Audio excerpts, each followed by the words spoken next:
Time to go.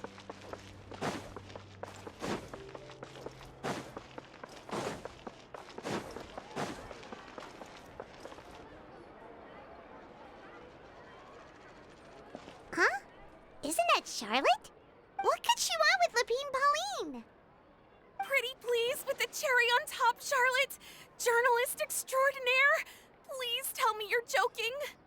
I read that a gang of criminals tricked the Gardamex by disguising themselves as blubber beasts. It's true, isn't it?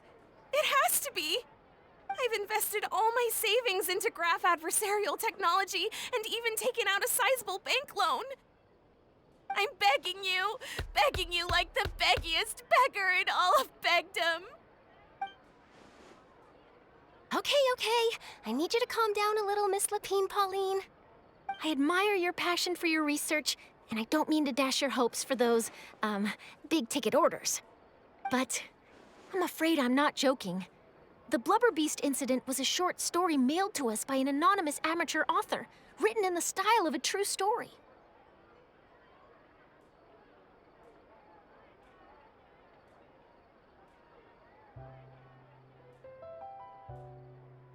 Oh, Paimon sees what happened here. Sounds like the report Lapine Pauline read in the Steambird wasn't in the news section after all. Funnily enough, I actually remember being in a meeting where the editing team was debating the potential risk of misleading the public with this story. They even went to Maison Gardiennage for advice. But to our surprise, they fully supported us printing it. They figured that the false intel would be a great way to dupe potential criminals into wearing ridiculous costumes when breaking the law. In truth, Gardamex are extremely sophisticated in their capabilities. They can identify criminals just as reliably as the best human guards, so a crude disguise isn't gonna get you far. If anything, it'll just make you stand out all the more. Since we ran that story, the Maison Gardiennage has made a slew of arrests, including, one phantom blubber beast, a titanic red-crowned finch, and a specter man. So I knew this story had helped out law enforcement, but this is the first time I'm learning of an innocent citizen being deceived by it, and investing so much mora for nothing.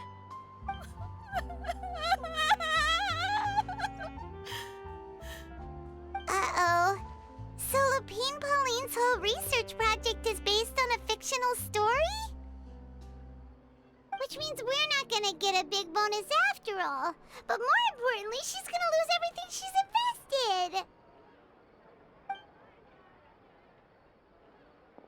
Traveler! Paimon! You're back! I was in the area taking some photos for a story when I got to talking to Miss Lapine Pauline about her research. She told me about your collaboration. She was hoping I could write an article to spread awareness about image recognition technology. She even paid me for the article and gave me one of her prototype devices before I could get a word in.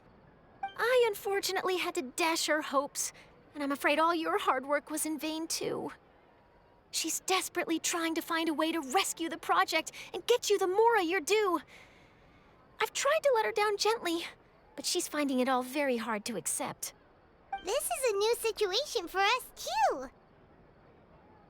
It's such a pity. It seems like the author was only trying to make the story interesting, and the Maison Gardiennage only had Fontaine's best interest in mind. Wait, Miss Lapine Pauline, what are you doing? I'm gonna pick a fight with a Gardamex, head to the Opera at Biclez, and get a one-way ticket to the Fortress of Meropide.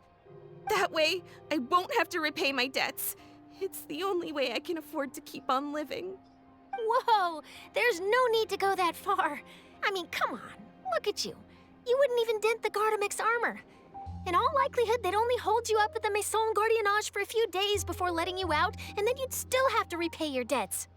Actually, instead of going into the technicalities of that, how much did you actually invest? How bad can it really be? 270,000 mora. Okay, well, escaping to the Fortress of Meropide over a sum like that seems like a last resort. Surely there must be other options. Not anymore. I used to be an equipment supplier to the Fontaine Research Institute before that blew to pieces, and now I'm just a small-time engineer. I scraped together some savings over the past few years, but I put every last mora into this project, and now I'm left with nothing. It's not just my savings that are gone, it's my whole future as a graph adversarial technology specialist and my dreams of becoming a billionaire one day.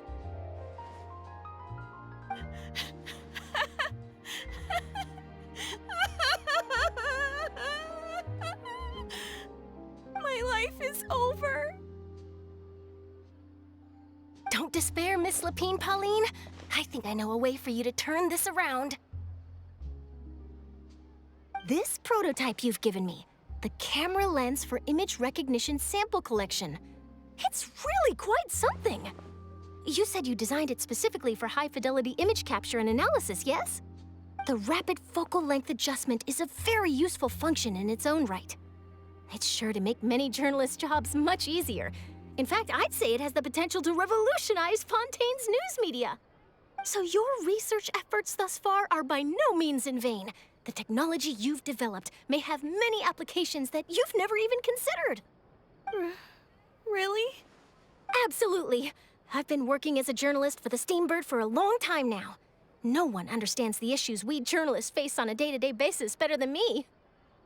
So keep calm, take heart, and start thinking about mass production. In the meantime, I'll show your invention to all my colleagues to drum up interest in your product. I can't believe it! If this is true, then I can look into setting up a whole camera lens development pipeline. My big-ticket orders and billionaire aspirations are still in the cards. Oh, maybe I should consider taking out another loan. That way, I can rapidly improve the lens production process, be the first to market, and prepare to battle for dominance in the camera industry. Come on! Stop daydreaming about your pipelines for a minute. Just take it one step at a time and see how it goes. There's no sense in putting all your eggs in one basket before things are even off the ground.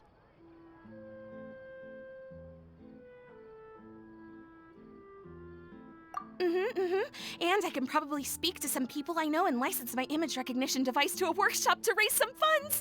I can't believe I didn't think of this sooner. There's no time to lose. I need to get to work. Early bird gets the worm.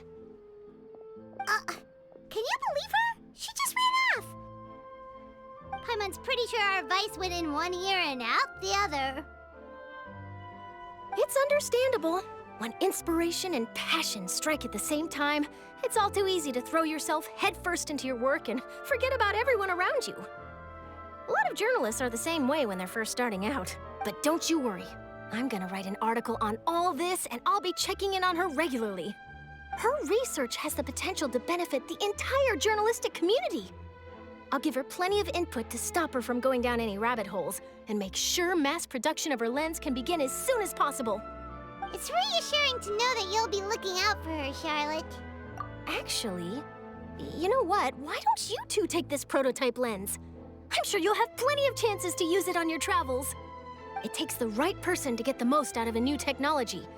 In your hands, it's sure to capture some amazing sights. Thanks a lot, Charlotte. No bonus, no biggie. This makes everything worth it. You're welcome. I got something out of this too. The beginnings of a very interesting news story. The boundaries between real news reports and news-like fiction must not be blurred, even when there's a compelling justification for doing so. Yes, that's how I'll phrase it to the editors when I give them my feedback. Let's hope we don't mislead any more well-meaning citizens in the future.